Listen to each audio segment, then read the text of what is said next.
Hello everyone, welcome to ecology NCERT series. Class 12th का हम लोग इकोलॉजी पार्ट 1 कर चुके हैं and now in this video we will be doing population interactions. यहाँ से स्टार्ट करना था, so let's start. Can you think of any natural habitat on earth that is inhabited just by a single species. तो क्या बोल रहे हैं कि आप क्या इमेजिन कर सकते हैं कोई नेचुरल हैबिटेट जहाँ पे खाली एक सिंगल ऑर्गेनिज्म या सिंगल स्पीशीज रहता हो। There is no such habitat and such a situation is even inconceivable. तो नहीं रह सकते, देर इज़ कोई भी ऐसा हैबिटेट नहीं है जहाँ पे कोई भी सिंगल स्पीशीज रह सकता है, ठीक है। बिकॉज सब इंटरेक्ट करते हैं आपस में ना, every species is dependent on each other. For any species the minimal requirement is one more species on which it can feed. ठीक है, तो क्या बोल रहे हैं कि मिनिमम रिक्वायरमेंट होता है कि आपस में एक दूसरे को फीड करते हैं, जैसे कि ह्यूमन बींग्स हैं, प्लांट्स चाहिए हमको, एनिमल्स चाहिए, ठीक है। तो सब लोग आपस में इंटरडिपेंडेंट हैं। Even a plant species which makes its own food can not survive alone. It needs soil microbes to break down the organic matter and soil and return the inorganic nutrients for absorption. तो ये बोल रहे हैं कि even plant species जो होता है वो भी अकेले नहीं रह सकता, अकेले सरवाइव नहीं कर सकता। उसको क्या चाहिए होता है, सॉयल माइक्रोब्स चाहिए होते हैं, सो दैट वो ब्रेक कर सके ऑर्गेनिक मैटर को सॉयल में और उसको वापस से इनऑर्गेनिक न्यूट्रिएंट्स मिल सके एब्जॉर्प्शन के लिए। And then how will the plants manage pollination without an animal agent. तो पॉलिनेशन के लिए भी एनिमल्स चाहिए, इंसेक्ट्स चाहिए पॉलिनेशन के लिए। It is obvious that in nature animals, plants and microbes do not and cannot live in isolation but interact in various ways to form a biological community। तो क्या बोल रहे हैं फाइनली हमको समझ में आ रहा है ये चीज़ कि नेचर में प्लांट्स, एनिमल्स और माइक्रोब्स, एनिमल्स, प्लांट्स, माइक्रोब्स, ये can not live in isolation, अकेले कोई नहीं रह सकता। और अलग अलग तरह से अलग अलग प्रोसेसेस होते हैं इंटरेक्शन के, कि जैसे कि प्लांट्स डिपेंडेंट है सॉइल माइक्रोब्स के ऊपर, ठीक है, और पॉलिनेशन के लिए डिपेंडेंट है एनिमल्स के ऊपर, इंसेक्ट्स के ऊपर। सो कोई भी आइसोलेशन में नहीं रह सकता। Even in minimal communities many interactive linkages exist although all may not be readily apparent. बहुत सारे इंटरेक्शन के लिंकेजेस हैं बट इतना क्लियरली समझ में नहीं आता है, दिखता नहीं है, उतना ऑब्वियस नहीं होता है, बट इंटरेक्शन चलता रहता है, ठीक है। Interspecific interactions arise from the interaction of populations of two different species। दो पॉपुलेशन की, दो स्पीशीज़ की पॉपुलेशन अगर आपस में इंटरैक्ट करती हैं तो उनको बोलते हैं inter specific interactions. They could be beneficial, detrimental और न्यूट्रल। डेट्रीमेंटल मतलब नेगेटिव, ठीक है, बेनिफिशियल मीन्स बेनिफिट करना, डेट्रीमेंटल मतलब कि नुकसान होना, नेगेटिव टाइप, और न्यूट्रल मतलब कि neither harm nor benefit to one of the species और बोथ। तो अलग अलग तरह के इंटरेक्शंस हैं। Assigning a positive sign for beneficial interaction, negative होता है डेट्रीमेंटल के लिए, and zero for neutral interaction, ठीक है। तो ये इंटरेक्शंस बहुत इंपॉर्टेंट है, इससे क्वेश्चन ज़रूर आएगा।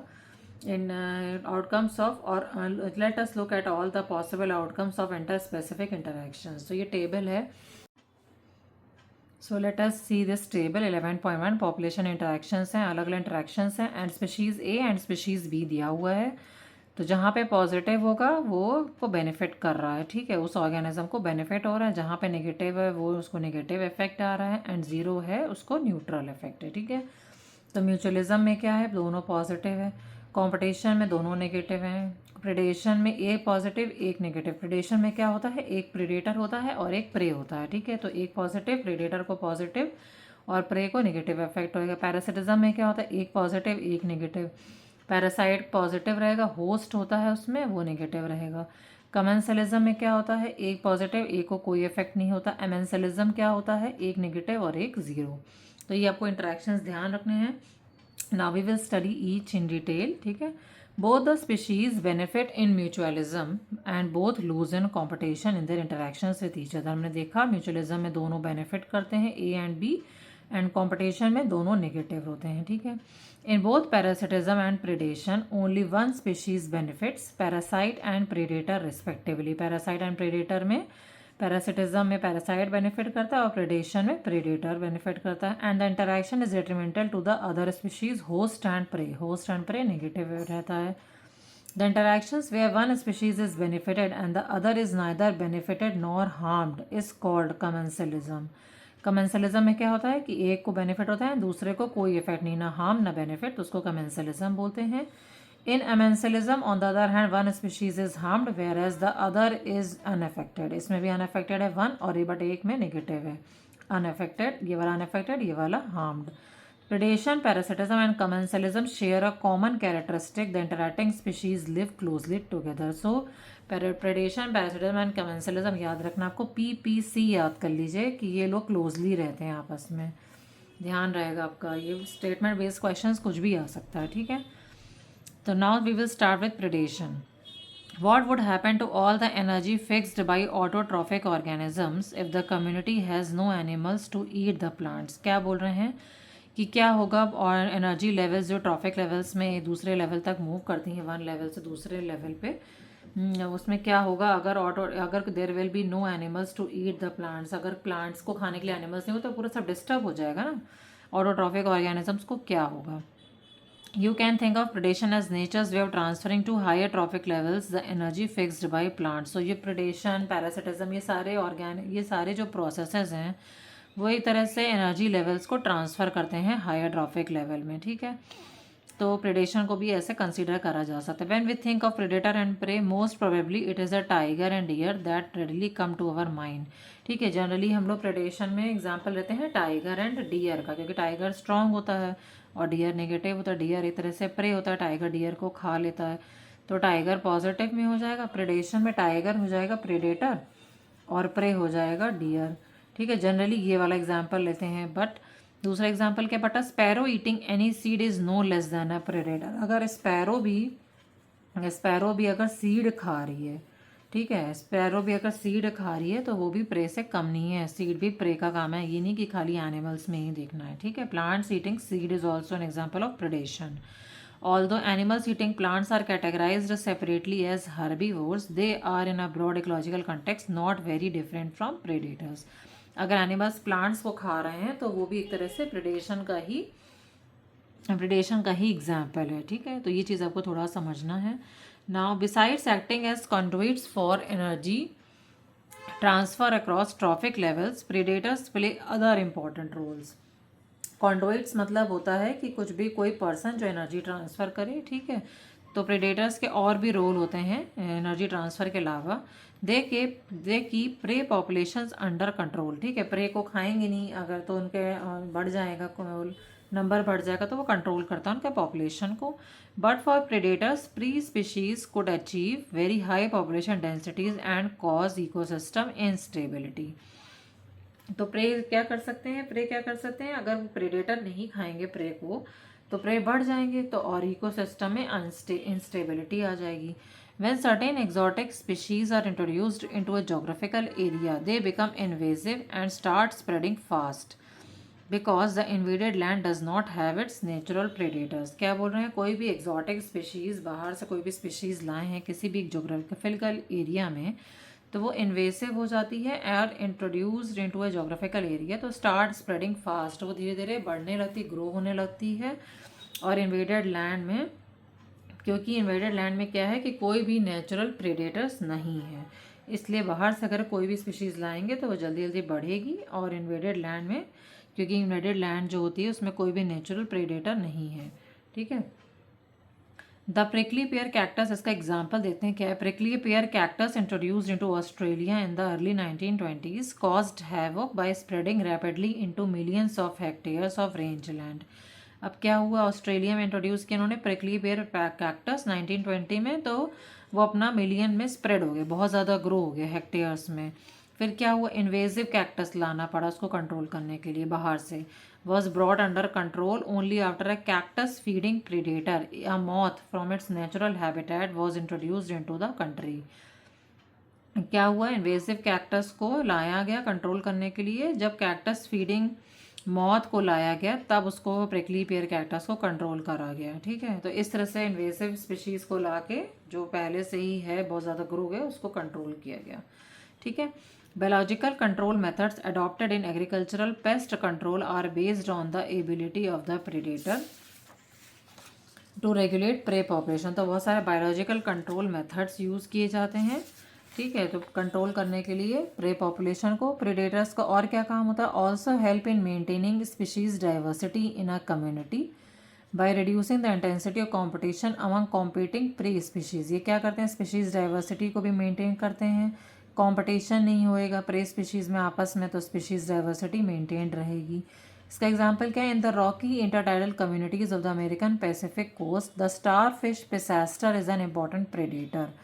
In a field experiment, when all the starfish were removed from an enclosed intertidal area, more than 10 species of invertebrates became extinct within a year because of interspecific competition. Pisaster fish का example है कि enclosed intertidal area में अगर बहुत सारी species को हमने निकाल दिया, when the starfish जो पिसास्टर फिश है उसको अगर निकाल दिया, ठीक है, रिमूव अगर सारी निकाल दे, तो जो 10 स्पीशीज़ के इन्वर्टिब्रेट्स थे वो गायब हो गए। पता है, इन्वर्टिब्रेट्स बिकम एक्सटिंक्ट। मसल्स, जैसे कि एग्जांपल इन्वर्टिब्रेट्स का मसल्स, कंपटीशन कम हो गया इसीलिए वो गायब हो गए। ठीक है, तो इंटरटाइडल जोन क्या होता है, where ocean meets land between high and low tides. Intertidal zone ये होता है जहाँ पे ओशियन मीट करता है लैंड को between high and low tides. तो इसका एग्जांपल आपको याद रखना है पिसास्टर फिश का, और साथ में इन्वर्टिब्रेट्स का याद रखना है, किस तरह से कंट्रोल करते हैं पॉपुलेशन को। ठीक है, if a predator is too efficient and over exploit its prey, then the prey might become extinct and following it the predator will also become extinct for lack of food.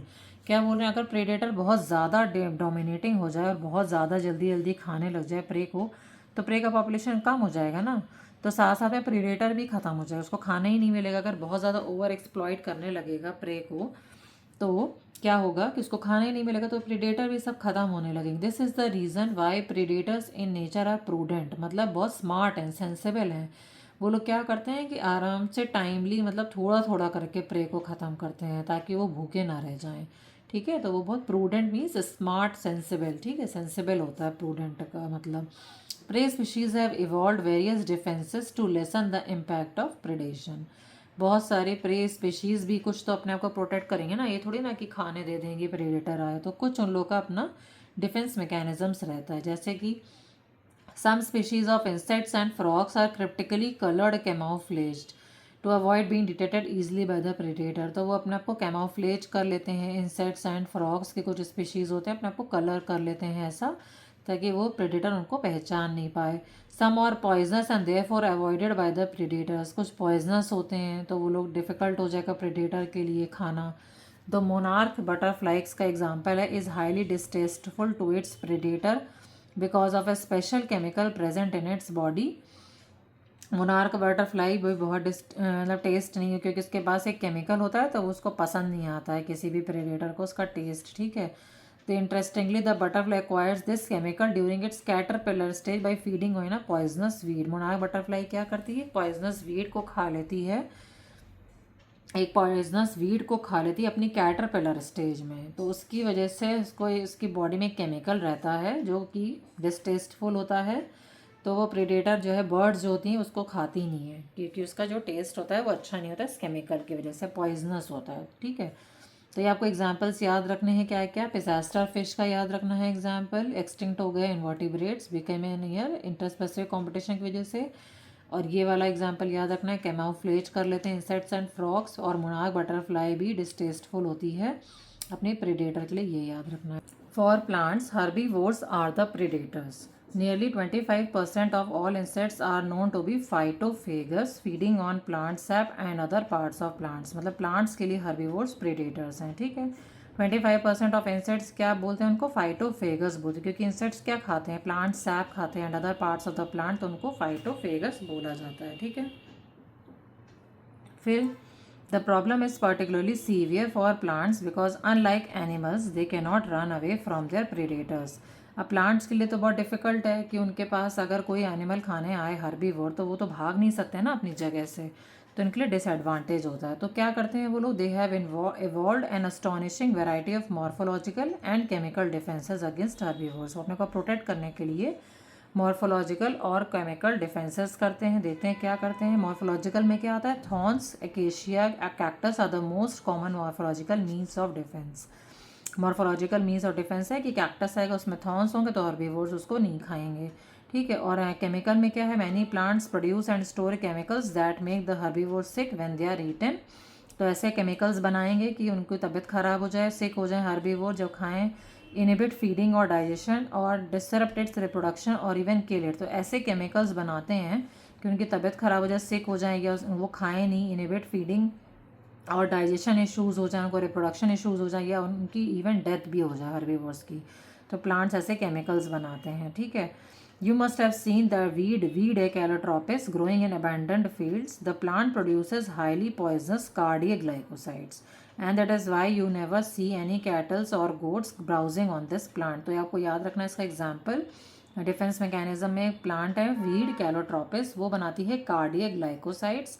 और glycosides क्या होते हैं, organic compounds होते हैं when carbohydrate is linked to a non sugar molecule through glycosidic bond. मतलब कि glycosides होते हैं ऑर्गेनिक कंपाउंड्स, जिसमें एक कार्बोहाइड्रेट होता है और दूसरा non carbohydrate means non sugar molecule होता है, एंड दोनों लिंक होते हैं ग्लाइकोसिडिक बॉन्ड से, ठीक है। तो ये ऐसे बनाते हैं कैलोट्रोपिस। सी याद रखना है, कार्डियग्लाइकोसाइड्स, ठीक है। तो इसलिए कैटल और गोट्स उस प्लांट के आसपास नहीं मंडराते हैं, खाते भी नहीं। A wide variety of chemical substances that we extract from plants on a commercial scale, nicotine, caffeine, quinine, strychnine, opium, etc. are produced by them actually as defenses against grazers and browsers. तो और भी chemicals हमको मिलते हैं जैसे कि nicotine, caffeine, quinine, strychnine and opium.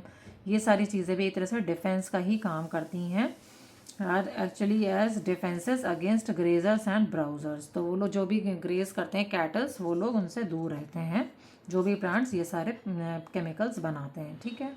So hope this much is clear. So we are done with predation, ठीक है। Now let's start with the competition. When Darwin spoke of the struggle for existence and survival of the fittest in nature, he was convinced that interspecific competition is a potent force in organic evolution. Darwin ने एक survival of the fittest theory दी थी। उसका मतलब क्या होता है, organisms better adapted to environment are more likely to survive and reproduce. इसका मतलब होता है कि जो भी ऑर्गेनिजम्स बेटर अडेप्ट होंगे एनवायरनमेंट कंडीशंस के हिसाब से, वो ही सर्वाइव करेंगे और वो ही अपना रिप्रोडक्शन प्रोसेस करेंगे, ठीक है। तो जो सर्वाइव करेगा वही आगे बढ़ेगा, ठीक है। तो वो क्या बोल रहे हैं कि इंटर स्पेसिफिक कॉम्पिटिशन एक पोटेंट फोर्स है ऑर्गेनिक एवोल्यूशन में, ठीक है। It is generally believe that competition occurs when closely related species compete for the same resources that are limiting, but this is not entirely true. इसका मतलब क्या है, general एक बिलीव है कि कंपटीशन तभी होगा जब क्लोजली रिलेटेड स्पीशीज़ होते हैं वो सेम रिसोर्सेज के लिए कॉम्पीट करें, और रिसोर्सेज हैं लिमिटिंग। रिसोर्सेज में क्या क्या हो गया, जैसे कि फूड, वाटर, हैबिटेट।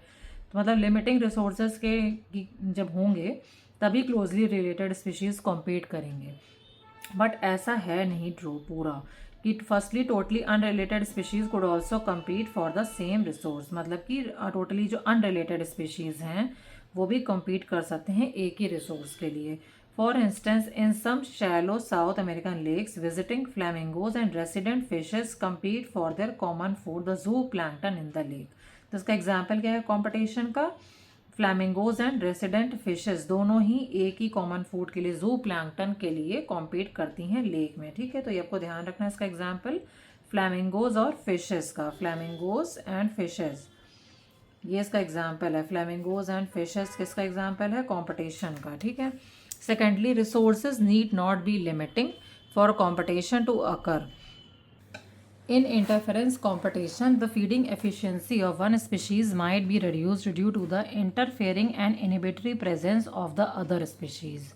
इसका मतलब क्या बोल रहे हैं कि इंटरफेरेंस कंपटीशन में क्या होता है, एक फीडिंग एफिशिएंसी वन स्पीशीज़ की कम हो जाती है अगर दूसरा वाला स्पीशीज़ डोमिनेंट है। अगर एक बहुत ज़्यादा डोमिनेंट है तो दूसरा ऑब्वियसली कुछ खा नहीं पाएगा ना, यही सब कुछ खा लेगा, है ना। Even if the resources are abundant, अगर ये रिसोर्सेज अबंडेंट भी हैं तो डोमिनेंट स्पीशीज़ तब भी डोमिनेट करेगा और दूसरा वाला कुछ नहीं कर पाएगा। Therefore, competition is best defined as a process in which the fitness of one species, measured in terms of its R, the intrinsic rate of increase, is significantly lower in the presence of another species. क्या बोल रहे हैं कि competition क्या process है जिसमें कि fitness of one species, इसको हम लोग मेजर करते हैं R, वो कम होता है in the presence of another species, इसको आर बोलते हैं the intrinsic rate of increase, fitness एक स्पीशीज का दूसरे से लोअर होता है। It is relatively easy to demonstrate in laboratory experiments as Gause and other experimental ecologists did. ठीक है, फिर उसके बाद है when resources are limited the competitively superior species will eventually eliminate the other species. क्या बोल रहे हैं कि जब रिसोर्सेज लिमिटेड होंगे तो कॉम्पिटिटिवली जो सुपीरियर होगा वो दूसरे को एलिमिनेट कर देगा। But evidence for such competitive exclusion occurring in nature is not always conclusive. Conclusive का मतलब होता है ट्रू। ठीक है, तो रिसोर्सेज जब लिमिटेड होंगे तब क्या होगा, कॉम्पिटिटिवली जो सुपीरियर स्पीशीज होगी वो दूसरे को, इन्फीरियर वाले को एलिमिनेट कर देगी। बट ऐसा एविडेंस अभी इन सब चीज़ों का, कॉम्पिटिटिव एक्सक्लूजन जो है उसका जो है अभी कोई क्लियर अभी ट्रू एविडेंसेस नहीं है। ठीक है, नेचर में strong and persuasive circumstantial evidence does not exist however in some cases. ठीक है, तो strong cases, strong evidence, proof नहीं है अभी, इतना ज़्यादा रिसर्च चल रही है अभी नहीं है। ठीक है, तो इसका आपको एग्जाम्पल याद रखना है। हमने एक एग्जाम्पल पढ़ा था फ्लैमिंगोज और फिशेस का कॉम्पिटिशन का।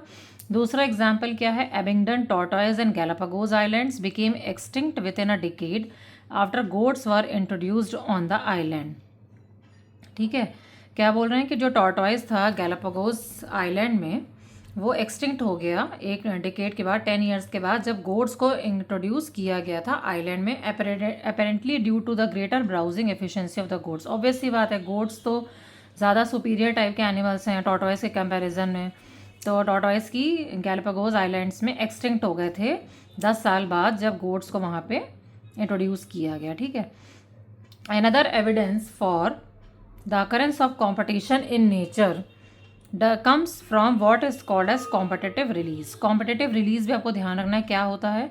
कॉम्पिटिटिव रिलीज क्या होता है, a species whose distribution is restricted to a small geographical area because of the presence of a competitively superior species is found to expand its distributional range। क्या बोल रहे हैं कि एक स्पीशीज़ जिसका की डिस्ट्रीब्यूशन रेस्ट्रिक्टेड है एक छोटे से जोग्राफिकल एरिया में, किस वजह से, क्योंकि वहाँ पे कॉम्पिटिटिवली सुपीरियर स्पीशीज़ बहुत ज़्यादा हैं। Is found to expand its distributional range dramatically when the competing species experimentally remove. इसको बोलते हैं कॉम्पिटिटिव रिलीज। कॉम्पिटिशन ही खत्म हो गया, इसको बोल रहे हैं। क्या बोल रहे हैं कि कोई एक एरिया है जहाँ पे एक छोटा सा जोग्राफिकल एरिया है, वहाँ पे कॉम्पिटिटिवली सुपीरियर स्पीशीज़ है। ठीक है, लेकिन फिर बाद में क्या होता है कि जब वो चला जाता है सुपीरियर वाला, तो अपने आप ही जो छोटा वाला इन्फीरियर स्पीशीज़ है वो अपने आप ही ग्रो करने लगता है। इन्फीरियर स्पीशीज़ ग्रो करने लगता है जब सुपीरियर रिमूव हो जाता है। तो इसको बोलते हैं कॉम्पिटिटिव रिलीज। याद रखना है, ये टर्म बहुत इंपॉर्टेंट है, मतलब कि कॉम्पिटिशन चला गया ना। इस फिर हो गया Connell's elegant field experiment show that on the rocky sea coast of Scotland the larger and competitively superior barnacle Balanus dominates the intertidal area and excludes the smaller barnacle कैथैलमस फ्रॉम दैट जोन। अब इसमें क्या देखना है, एक और example है बैलेनस और कैथैलमस का। बैलेनस डोमिनेटिंग है और कैथैलमस को एक्सक्लूड हो जाता है। क्या बोल रहा है, rocky sea coast of Scotland में competitively superior barnacle, barnacle means Balanus, barnacle है बैलेनस, वो डोमिनेट करता है इंटरटाइडल एरिया में और एक्सक्लूड कर देता है स्मॉल बार्निकल कैथैलमस उस जोन से। ठीक है, तो आपको 3 एग्जाम्पल्स याद रखने हैं इस वाले में कॉम्पिटिशन में। एक है फ्लैमिंगोज और फिशेस का, क्योंकि दोनों कॉम्पीट करती हैं जू प्लैंकटन के लिए। फिर उसके बाद हमने एक एग्जाम्पल पढ़ा था एबिंगडन टॉर्टॉइज और गोट का। गोट उनको निकाल देते हैं टॉर्टॉइज, क्योंकि गोट सुपीरियर हो जाते हैं, उनका ग्रेटर ब्राउजिंग एफिशिएंसी होता है। ठीक है, हमने पढ़ा कॉम्पिटिटिव रिलीज। कॉम्पिटिटिव रिलीज क्या होता है कि इन्फीरियर स्पीशीज़ जो है उसका ग्रोथ बढ़ जाता है, ज़्यादा हो जाते हैं नंबर में जब सुपीरियर रिमूव हो जाता है। ठीक है, और फिर उसके बाद हमने एक एग्जाम्पल पढ़ा बैलेनस का। बैलेनस जो है डोमिनेट करता है इंटरडाइडल एरिया में और उसके बाद एक्सक्लूड कर देता है कैथैलमस, जो कि दूसरा छोटा बैलेनस है। ठीक है, तो in general herbivores and plants appear to be more adversely affected by competition than carnivores.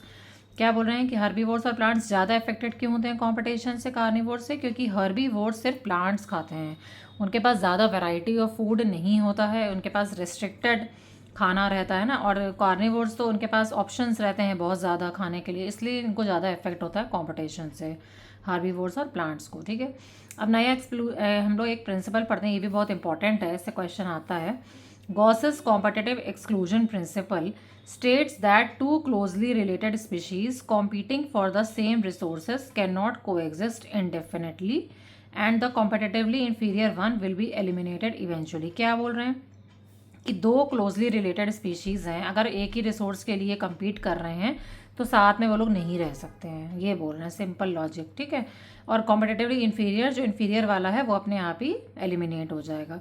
This may be true if resources are limiting but not otherwise, मतलब कि अगर रिसोर्सेज लिमिटिंग है तभी ये वाला एक्सक्लूजन प्रिंसिपल काम करता है, अगर बट नॉट अदरवाइज मतलब कि लिमिटिंग नहीं है तो ये काम नहीं करेगा, इसलिए आपको ध्यान रखना है। This may be true if resources are limiting, तो रिसोर्सेज जब लिमिटिंग होते हैं तो ही Gause competitive exclusion principle work करता है, और बोलता है इसके अकॉर्डिंग क्या, टू क्लोजली रिलेटेड स्पीशीज़ अगर एक ही रिसोर्स के लिए compete कर रहे हैं तो वो लोग साथ में नहीं रह सकते और कॉम्पिटिटिवली इन्फीरियर वाला एलिमिनेट हो जाएगा इवेंचुअली, ठीक है। अब क्या है, more recent studies do not support such gross generalisations about competition. Recent studies इस तरह की जनरलाइज्ड थ्योरी को बिलीव नहीं करते हैं। While they do not rule out the occurrence of interspecific competition in nature, they point out that species facing competition might evolve mechanisms that promote coexistence rather than exclusion. One such mechanism is called as resource partitioning. अब क्या बोल रहे हैं कि दो जो भी competition कर रहे हैं स्पीशीज़, वो ऐसी मैकेनिज़्म से इवॉल्व करते हैं, डेवलप करते हैं मैकेनिज़्म कि वो साथ में रह सकें रैदर दैन कि इन्फीरियर वाला को रिमूव हो जाए। तो ऐसी मैकेनिज्म को क्या बोलते हैं, रिसोर्स पार्टीशनिंग, कि वो लोग शेयर करके खाना खाएंगे। इसका मतलब होता है रिसोर्स को पार्टीशन करना होता है, डिवाइड कर रहे हैं ना रिसोर्स को, कंपटीशन को हटा देंगे और साथ में मिलजुल कर रहेंगे। इसका मतलब क्या होता है, if two species compete for the same resource they could avoid competition by choosing for instance different times for feeding or different foraging patterns. Resource partitioning मतलब कि अगर एक ही रिसोर्स के लिए दो स्पीशीज़ कॉम्पीट कर रही हैं तो लोग कंपटीशन को अवॉइड कर देंगी और अपना टाइमिंग अलग अलग बना लेंगी कि कोई एक सुबह कुछ खा ले, शाम को दूसरा वाला खा ले। डिफरेंट फोरेजिंग मतलब कि सर्च फूड, फोरेजिंग मतलब कि सर्च फूड करते हैं ना जो एनिमल्स, उसको बोलते हैं फोरेजिंग, ठीक है। तो अलग अलग फोरेजिंग अलग अलग टाइम पे वो लोग खा सकते हैं, शेयर कर सकते हैं, ठीक है। MacArthur showed that 5 closely related species of warblers living on the same tree were able to avoid competition and coexist due to behavioral differences in their foraging activities. तो इसका एग्जाम्पल है रिसोर्स पार्टीशनिंग का example, आपको ध्यान रखना है। Warblers होते हैं और ये वार्बलर्स क्या होते हैं पता है, सॉन्ग बर्ड्स होती हैं, ठीक है। छोटी छोटी बर्ड्स होती हैं, इनको सॉन्ग बर्ड्स की कैटेगरी में आती हैं। और ये बोल रहे हैं कि आराम से 5 वार्बलर्स आराम से रह लेती हैं एक ही ट्री में, कंपटीशन भी नहीं होता और साथ में कोएग्जिस्ट कर लेती हैं और अपना फोरेजिंग एक्टिविटीज़ में कुछ कुछ खाती रहती हैं अलग अलग टाइम पे, ठीक है।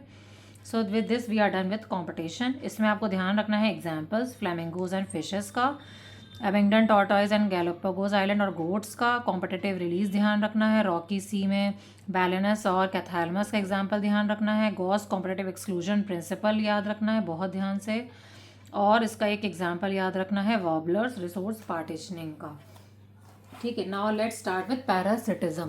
पैरासिटिज्म क्या होता है, considering that the parasitic mode of life ensures free lodging and meals, it is not surprising that parasitism has evolved in so many taxonomic groups from plants to higher vertebrates. Parasitism में क्या होता है, एक parasite होता है और एक host होता है। पैरासाइट का तो फायदा होता है होस्ट में, होस्ट की बॉडी में रहता है, आराम से खाता पीता है, ठीक है। पैरासिटिज्म का ये है शॉर्ट में। Many parasites have evolve to be host specific, they can parasitize only a single species of host in such a way that both host and the parasite tend to co-evolve. क्या बोल रहे हैं, बहुत सारे parasites ने अपना host fix कर लिया है कि मैं इसी होस्ट पे ही रहूँगा और साथ में को-इवॉल्व करते हैं साथ में, ठीक है। that both host and parasite tend to co-evolve, that is if the host evolves special mechanisms for rejecting or resisting the parasite has to evolve mechanisms to counteract and neutralize them. मतलब कि अगर host करता है special mechanism, अगर उसको नहीं चाहिए कि पैरासाइट्स आए उसकी बॉडी में रहे तो स्पेशल मैकेनिज़्म अगर करेगा तो वो भी साथ में यही करेगा। पैरासाइट भी ऐसी मैकेनिज़्म को करेगा ताकि वो इफेक्ट न्यूट्रलाइज हो जाए, क्योंकि उसको उसी होस्ट में ही रहना है, ठीक है। To counteract and neutralise them in order to be successful with the same host species, ठीक है। उसी होस्ट में रहना है तो वो भी दोनों लोग होस्ट करेगा मैकेनिज़्म डेवलप, तो पैरासाइट भी करेगा, ठीक है। फिर क्या है उसके बाद, in accordance with the life styles parasites evolve special adaptation such as loss of unnecessary sense organs, presence of adhesive organs और suckers to cling on to the host. Parasites क्या करते हैं, स्पेशल अडेप्टेशंस करते हैं, इससे question आ चुका है, ध्यान रखिएगा। जैसे कि loss of unnecessary sense organs, ऐसे सेंस ऑर्गन्स जिनका यूज़ नहीं है तो उसको वो हटा देंगे। प्रेजेंस ऑफ एडेसिव ऑर्गन्स और suckers to cling on the host, suckers की वजह से एडेसिव ऑर्गन्स होते हैं जिसकी वजह से वो होस्ट की बॉडी में चिपक जाते हैं, ठीक है। Loss of digestive system and high reproductive capacity, loss हो जाएगा डाइजेस्टिव सिस्टम का और इनकी पैरासाइट्स की हाई रिप्रोडक्टिव कैपेसिटी होती है, ठीक है। तो ये आपको 4 पॉइंट्स ध्यान रखने हैं।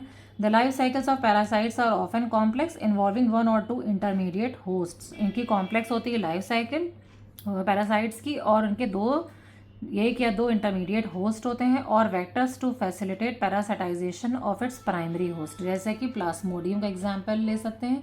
इसके 2 होस्ट होते हैं, एक मॉस्किटो होता है और एक ह्यूमन होता है, ठीक है। तो एक या 2 होस्ट हो सकते हैं पैरासाइट्स के। फिर क्या बोल रहा था, malarial parasite needs a vector mosquito to spread to other hosts, malarial parasite को चाहिए होता है एक वेक्टर मॉस्किटो सो दैट वो अलग अलग ऑर्गेनिजम्स में, ह्यूमन बींग्स में मलेरिया फैला सके ना। Majority of the parasites harm the host, they may reduce the survival growth and reproduction of the host and reduce its population density. अब क्या बोल रहे हैं कि बहुत सारे पैरासाइट्स हार्म करते हैं होस्ट को, ठीक है। पैरासाइट्स होस्ट की बॉडी में आएगा तो होस्ट को तो दिक्कत होगी ना, प्रॉब्लम होगी। क्या करेगा, रिड्यूस करेगा उसका सर्वाइवल ग्रोथ रिप्रोडक्शन, ये सारी चीज़ें होस्ट की डिस्टर्ब करेगा, रिड्यूस करेगा, उसकी पॉपुलेशन भी कम हो जाएगी। They might render the host more vulnerable to predation by making it physically weak, host को वीक कर देगा। तो पैरासाइट के नेगेटिव इफेक्ट्स होते हैं होस्ट की बॉडी में कि उसका सर्वाइवल ग्रोथ रिप्रोडक्शन ये सब चीज़ें रिड्यूस करेगा और उसको फिजिकली वीक बना देगा, ठीक है। So do you believe that an ideal parasite should be able to thrive within the host without harming it, तो अगर आप विश्वास कर सकते हैं क्या, बिलीव कर सकते हैं क्या कि कोई आइडियल पैरासाइट हो वो आराम से होस्ट में रहे और उसको हार्म भी ना करे, ऐसा तो मुश्किल लगता है ना। Then why didn't natural selection lead to the evolution of such totally harmless parasites, natural selection की वजह से इनका इवोल्यूशन क्यों नहीं हुआ, ठीक है, ये क्वेश्चन पूछा है। अब क्या है, एक्टो और एंडो पैरासाइट्स देखते हैं हम लोग क्या होते हैं। Parasites that feed on the external surface of the host organism are called as ectoparasites, ऐसे पैरासाइट्स जो कि एक्सटर्नल सरफेस किसी भी होस्ट ऑर्गेनिज्म की एक्सटर्नल सरफेस पे फीड करते हैं उसको एक्टो पैरासाइट्स कहते हैं, सरफेस पे रहते हैं, ठीक है। The most familiar examples of this group are the lice on humans and ticks on dogs, एक से एग्जाम्पल्स क्या, लाइस ऑन ह्यूमंस, हेयर में लाइस होते हैं ना तो वो एक्टो पैरासाइट है, और डॉग्स में जो एक इंसेक्ट होते हैं छोटे छोटे टिक्स वो भी एक्टो पैरासाइट है। Many marine fish are infested with ectoparasitic copepods, marine fish में भी होते हैं छोटे छोटे इंसेक्ट्स टाइप के, कोपॉड्स कहते हैं, वो भी एक्टो पैरासाइट होते हैं। Cuscuta a parasitic plant that is commonly found growing on hedge plants has lost its chlorophyll and leaves in the course of evolution, Cuscuta भी एक पैरासाइट है, वो हेज प्लांट्स के ऊपर ग्रो करता है और वो अपना क्लोरोफिल और लीव्स जो है वो इवोल्यूशन में उसने लूज कर दिया है। हेज प्लांट्स क्या होते हैं, एक एवरग्रीन टाइप ऑफ प्लांट्स होते हैं, उनको बोलते हैं साइप्रस, एक एग्जाम्पल है इनका, ठीक है। Evolution, it derives it's nutrition from the host plant which is parasites, तो अपना वो न्यूट्रिशन ले लेता है होस्ट प्लांट से, कसकटा पैरासाइट है, ठीक है। फिर उसके बाद होगा, the female mosquito is not considered a parasite although it needs our blood for reproduction, can you explain why, जो फीमेल मॉस्किटो होती है उसको पैरासाइट नहीं माना जाता है, ये इंपॉर्टेंट है, इससे स्टेटमेंट बेस्ड क्वेश्चन आ सकते हैं, क्योंकि they are not parasites as they are not dependent on host for survival, ठीक है, वो उसकी अपने न्यूट्रिशन और सर्वाइवल के लिए होस्ट पे डिपेंडेंट नहीं होती है, इसलिए वो लोग फीमेल मॉस्किटो को पैरासाइट नहीं बोला जाता है, उसको बस ब्लड चाहिए होता है अपने रिप्रोडक्शन के लिए, ठीक है, अपने न्यूट्रिशन के लिए वो कुछ नहीं लेती है होस्ट से, इसलिए उसको पैरासाइट नहीं बोला जाता है, ठीक है। Next, in contrast endoparasites are those that live inside the host body at different sites, liver kidney lungs red blood cells etcetera. Endoparasites क्या होते हैं, जो होस्ट की बॉडी में रहते हैं, जैसे कि लिवर किडनी लंग्स आरबीसीज में। The life cycles of endoparasites are more complex because of their extreme specialisation, parasite की लाइफ साइकिल बहुत ही कॉम्प्लेक्स होती है एक्सट्रीम स्पेशलाइजेशन की वजह से। Their morphological and anatomical features are greatly simplified while emphasising their reproductive potential, क्या बोल रहे हैं कि इनकी मॉर्फोलॉजिकल और एनाटॉमिकल फीचर्स सिंपल होते हैं, ठीक है, बट उन लोगों की जो लाइफ साइकिल होती है वो कॉम्प्लेक्स होती है। So with this video we are done with parasitism. So parasitism में आपको एग्जांपल्स क्या क्या याद रखने हैं।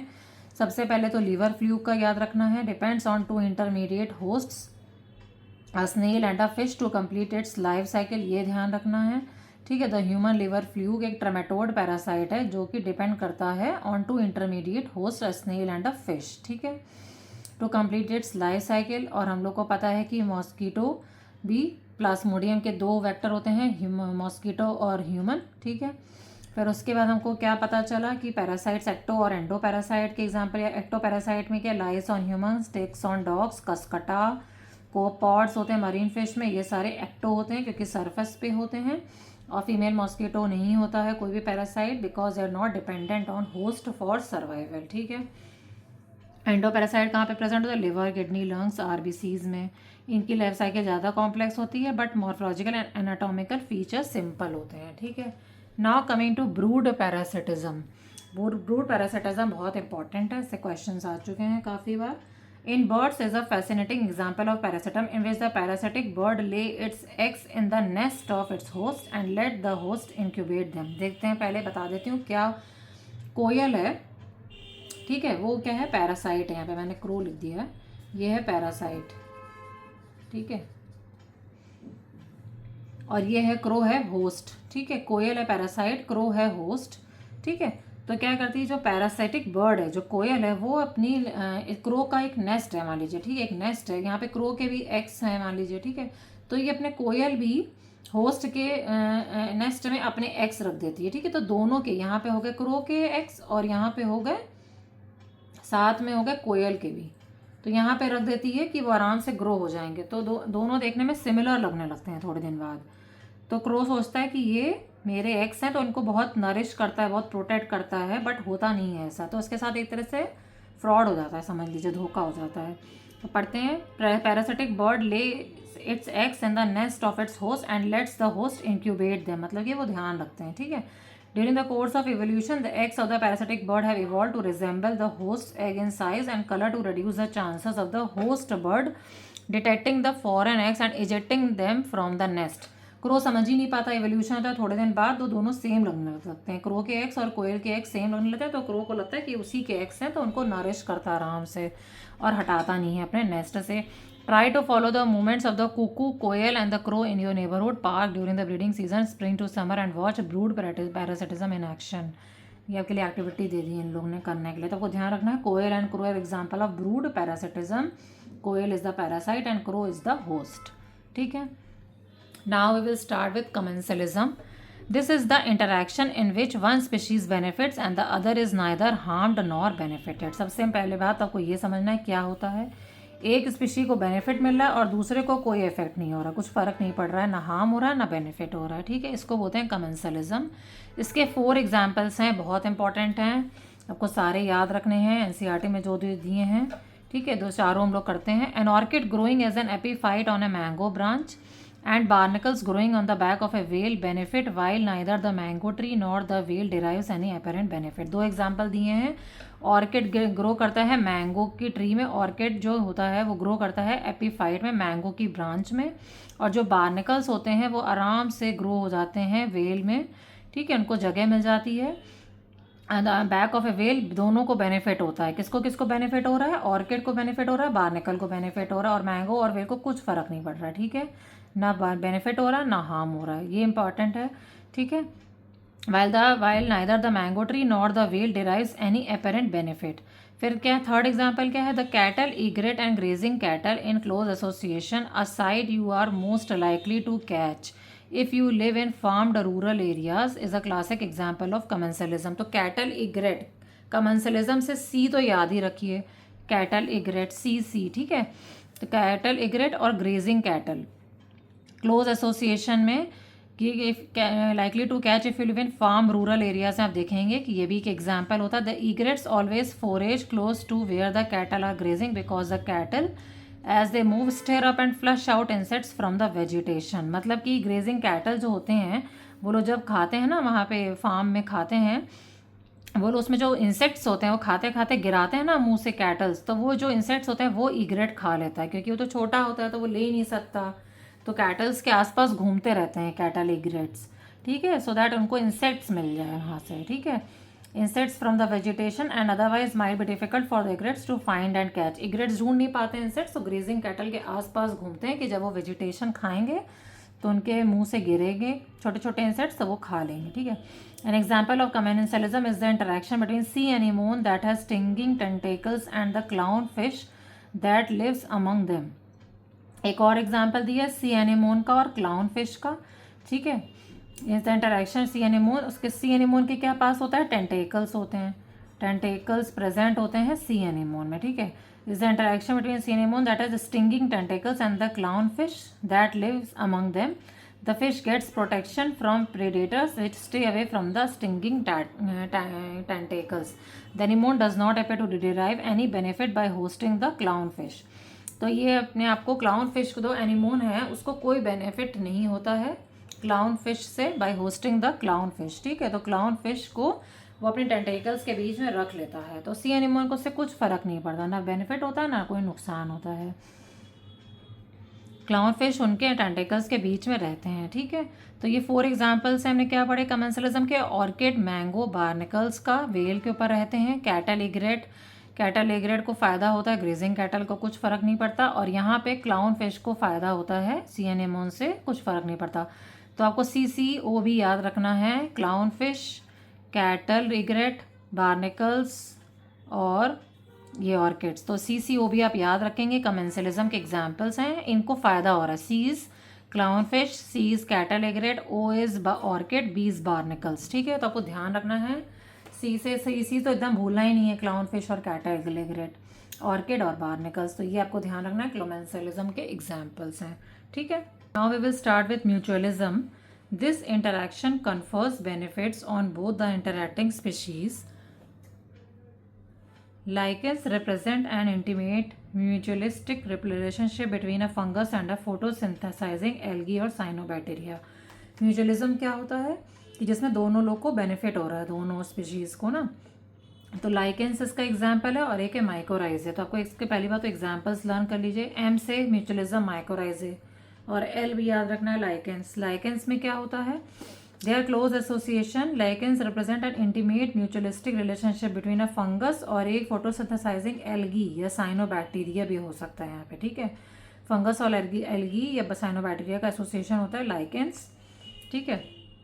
Similarly, mycorrhizae are associations between fungi and the roots of higher plants. mycorrhizae क्या होते हैं, fungi और roots of higher plants का एसोसिएशन होते हैं। The fungi help the plant in the absorption of essential nutrients from the soil, while the plant in turn provides the fungi with energy yielding carbohydrates. माइकोराइजे में क्या होता है, fungi और roots का association होता है। तो फंजाई का किस चीज़ में रोल होता है, प्लांट को हेल्प कर देती है एब्जॉर्प्शन ऑफ न्यूट्रिएंट्स में सॉइल से, और प्लांट इंटर्न क्या प्रोवाइड कर देता है, फंजाई को प्लांट क्या प्रोवाइड करता है, कार्बोहाइड्रेट्स प्रोवाइड कर देता है। तो दोनों का क्लोज एसोसिएशन हो रहा है, लाइकेंस में भी सेम है और इसमें माइकोराइजा में भी यही है, ठीक है। तो ये दोनों एग्जाम्पल्स हैं म्यूचुअलिज्म के, जिसमें दोनों स्पीशीज़ एक दूसरे को बेनिफिट कर रहे हैं। The most spectacular and evolutionary fascinating examples of mutualism are found in plant-animal relationships में। प्लांट और एनिमल रिलेशनशिप्स में भी इसमें म्यूचुअलिज्म रोल प्ले करता है। कैसे, plants need the help of animals for pollinating their flowers and dispersing their seeds. Plants क्या करते हैं, हेल्प करते रहते हैं एनिमल्स को पॉलिनेटिंग के लिए और अपने सीड डिस्पर्सल में, ठीक है। Animals obviously have to be paid fees for the services that plants expect from them. Animals को क्या देना पड़ता है, फीस देनी पड़ती है। प्लांट क्या देता है, रिवॉर्ड या फीस क्या होती है, pollen या nectar for pollinators and juicy and nutritious fruits for seed dispersers. Plant और एनिमल में चलता है आपस में म्यूचुअलिस्टिक रिलेशनशिप चलता है कि प्लांट्स को हेल्प चाहिए होती है पॉलिनेटिंग के लिए कि एनिमल्स आगे उनको पॉलिनेट करें, और एनिमल्स को क्या मिल जाता है, नेक्टर मिल जाता है या फ्रूट्स मिल जाते हैं, ठीक है। तो इस तरह से दोनों का अपना क्लोज एसोसिएशन चलता है। But the mutually beneficial system should also be safeguarded against cheaters. For example animals that try to steal nectar without aiding in pollinator. तो बहुत सारे एक ऐसे एनिमल्स भी होते हैं जो चीटिंग करते हैं, क्या करते हैं कि पॉलिनेशन नहीं करेंगे बट नेक्टर ले जाएंगे प्लांट्स का, तो इनको बोलते हैं चीटर्स, ठीक है। Now you can see why plant animal interactions often involve coevolution of the mutualists, that is the evolutions of the flower and its pollinator species are tightly linked with one another. तो क्या बोल रहे हैं, plant animal relationship में को evolution भी एक तरह से है, तो कि एवोल्यूशन है flower and its pollinator species का, जो कि आपस में टाइटली लिंक्ड है। अब क्या होता है, in many species of fig trees भी इसका एक एग्जाम्पल है, ठीक है। There is a tight 1-to-1 relationship with the pollinator species of wasp और फिग, ये एक एग्जाम्पल है, ठीक है। वास्प एंड फिग ये एक एग्जाम्पल है म्यूचुअलिज्म का। क्या करते हैं, फिग मीन्स अंजीर ना, ड्राई फ्रूट होता है ना एक फिग प्लांट से अंजीर मिलती है ना, हमको फिग मिलता है। Species can be pollinated by its partner wasp species and no other species. तो इसका एक पार्टनर होता है वास्प, वो ही पॉलिनेट करेगा। फीमेल वास्प क्या करती है, uses the fruit not only as an oviposition egg laying site but uses the developing seeds within the fruit for nourishing its larvae. तो क्या करती है फीमेल वास्प, क्या करती है, फिग को यूज़ करती है, अपना एग ले कर देती है, और साथ में जो सीड्स होते हैं फिग के, उसको अपने लार्वे को, एग्स को नरिश करने का भी काम करती है। तो दोनों का म्यूचुअलिज्म हो रहा है अपना आपस में। वास्प पॉलिनेट कर देती है, pollinates the fig inflorescence while searching for suitable egg laying sites, ठीक है। एग अपना वहाँ पे दे दिया, पॉलिनेशन किया, और साथ में रिटर्न में फूड को भी ले लिया अपने लार्वे को ग्रो करने के लिए in the form of seeds. In return for the favor of pollination, the fig offers the wasp some of its developing seeds as food for the developing wasp larvae. यही बोल रहा है कि इन रिटर्न क्या करते हैं, pollination में the fig क्या दे देता है, वास्प को फूड दे देता है in the form of seeds, ठीक है। तो ये अब म्यूचुअलिज्म का एग्जाम्पल है 3rd नंबर का। फर्स्ट और सेकंड क्या थे, लाइकेंस, माइकोराइजा, और नेक्स्ट है वास्प एंड फिग, ठीक है। अब नेक्स्ट क्या होता है, orchids show a bewildering diversity of floral patterns, many of which have evolved to attract the right pollinator insect, bees and bumblebees, and ensure guaranteed pollination by it. Orchids में भी pollination होता है।